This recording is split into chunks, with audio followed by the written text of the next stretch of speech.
जगतपुर नाम के एक गांव में दो दोस्त रहा करते थे। एक का नाम था डब्लू और दूसरे का नाम था बबलू। दोनों बहुत पुराने और पक्के दोस्त थे, इसलिए वो साथ साथ ही रहते थे। बबलू बहुत मेहनती था और काम करता रहता था। वहीं डब्लू मंदिर में बैठकर सिर्फ पूजा करता रहता था। एक बार बबलू डब्लू से कहता है, क्यों ना साथ मिलकर कोई काम शुरू किया जाए, इससे हम भविष्य में तरक्की भी करेंगे। हाँ, ये एक बहुत अच्छा विचार है।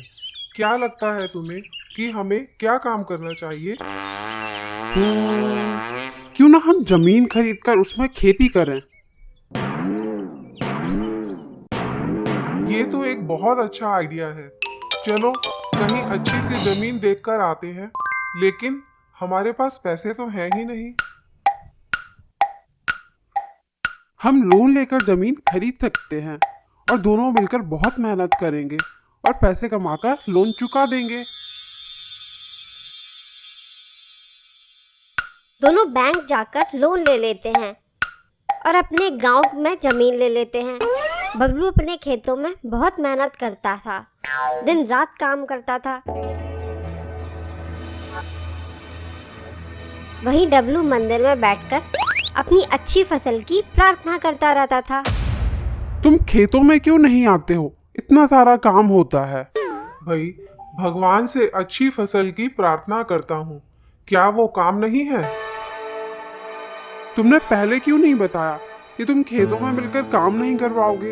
अगर तुम भी मिलकर काम करवाओगे, खेतों में फसल का ज्यादा ख्याल रखा जा सकता है और हम दोनों ज्यादा मुनाफा कमा सकते हैं। जो भी हमें देना होता है वो भगवान ने ही देना होता है। उनकी मर्जी के बिना किसी को कुछ नहीं मिलता है। इसलिए मैं सिर्फ भगवान की पूजा ही करूंगा और उनसे ही सब कुछ मांगूंगा। ये कहकर डब्लू मंदिर चला जाता है और पूजा करने लगता है और बबलू दुखी होकर खेतों में काम करने लगता है। काफी समय के बाद बहुत अच्छी फसल होती है और बबलू डब्लू खुश हो जाते हैं।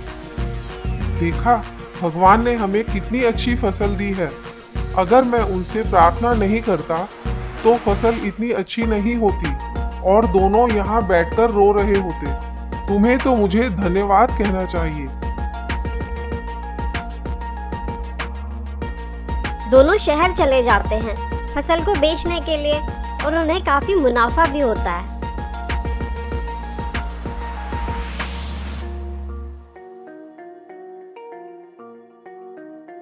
मेरा मुनाफे में हिस्सा ज्यादा है क्योंकि मैंने दिन रात भगवान से प्रार्थना की है अच्छी फसल के लिए, और सिर्फ मेरी वजह से ही हमें आज इतना मुनाफा हुआ है।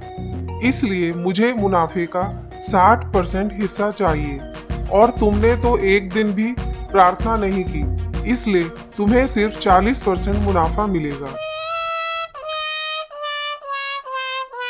मैंने दिन रात खेतों में काम किया है, इसलिए ये फसल अच्छी हुई है।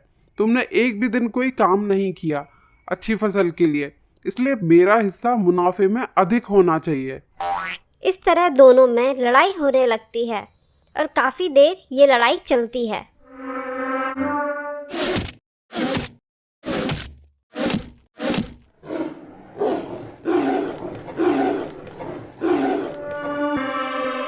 क्यों ना हम दोनों चलकर सरपंच से पूछें कि किसे ज्यादा हिस्सा मिलना चाहिए।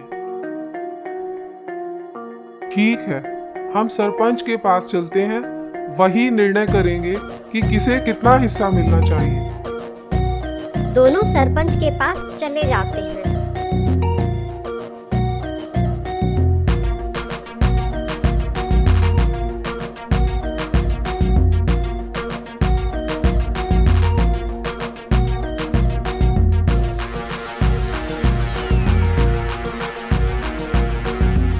डब्लू सरपंच को सारी कहानी बताता है।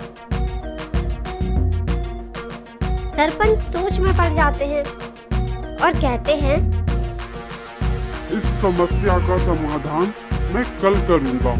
कल मेरे घर मेहमान आने वाले हैं, इसलिए तुम दोनों ये अनाज की बोरियां अपने साथ लेकर जाओ और कल सुबह इन्हें पीस कर ले आना, जिससे कि मेहमानों के लिए भोजन बन पाए और उनका अच्छे से स्वागत हो सके।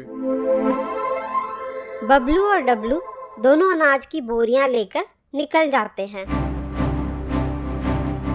बबलू रात भर बैठकर अनाज को पीसता है, वहीं डब्लू अपनी बोरी मंदिर में ले जाकर रख देता है और भगवान से प्रार्थना करने लगता है।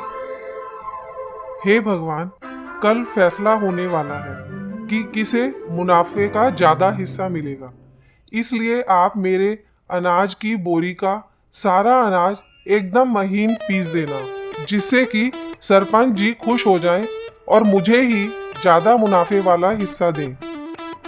और इस तरह डब्लू भगवान से सारी रात प्रार्थना करता रहता है।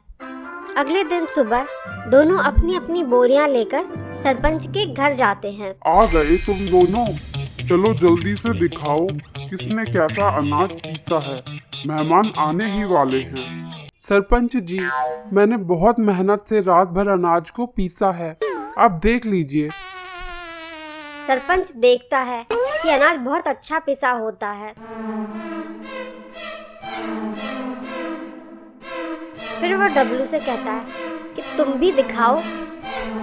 सरपंच जी, आप देखकर खुश हो जाएंगे कि मेरी प्रार्थना में कितनी शक्ति है, क्योंकि ऐसा पिसा हुआ अनाज तो आपने पहले कभी भी नहीं देखा होगा। सरपंच को डब्लू अपनी बोरी दिखाता है, उसमें अनाज वैसा ही था जैसा सरपंच ने उसे दिया था। सरपंच और डब्लू दोनों देखकर शॉक हो जाते हैं।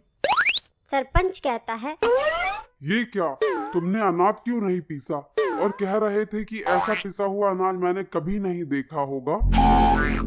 मैंने तो रात भर भगवान से प्रार्थना की थी कि अच्छा अनाज पीसना, पर ये क्या हुआ, अनाज तो पिसा ही नहीं। ये देखकर वो रोने लगता है।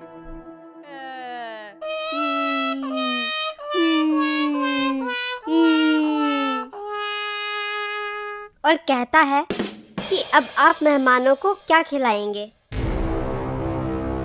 रोना बंद करो, कोई मेहमान नहीं आने वाले हैं। मैं तुम्हें यही सबक सिखाना चाहता था कि सिर्फ पूजा करने से आपके काम नहीं होते। कामों को पूरा करने के लिए इंसान को प्रयास करना चाहिए, मेहनत करनी चाहिए। जितना आप लगनशील होकर काम करेंगे उतना अच्छा आपका काम होगा। और बबलू भी तुम्हारी तरह सिर्फ प्रार्थना करता तो आज तुम्हारे पास ना ही अच्छी फसल का मुनाफा होता और ना ही तुम यहाँ बैठे होते। मेहनत करके ही आप अपनी जिंदगी में कुछ कर सकते हो। कर्मों से बढ़कर कुछ नहीं है। कर्मों से ही आप जिंदगी में आगे बढ़ सकते हो। और मेहनत बबलू ने की है, इसलिए मुनाफे का ज्यादा हिस्सा बबलू को ही मिलेगा।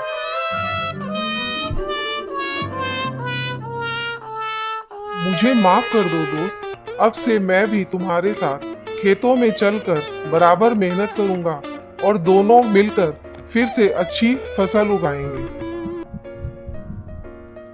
डब्लू सरपंच को शुक्रिया कहता है और दोनों दोस्त मिलकर चले जाते हैं और साथ साथ खेतों में काम करने लग जाते हैं। तो बच्चों, इस कहानी से हमें सीख मिलती है कि मेहनत करने से ही हमें फल मिलेगा। सिर्फ भगवान की पूजा करते रहने से काम नहीं होते।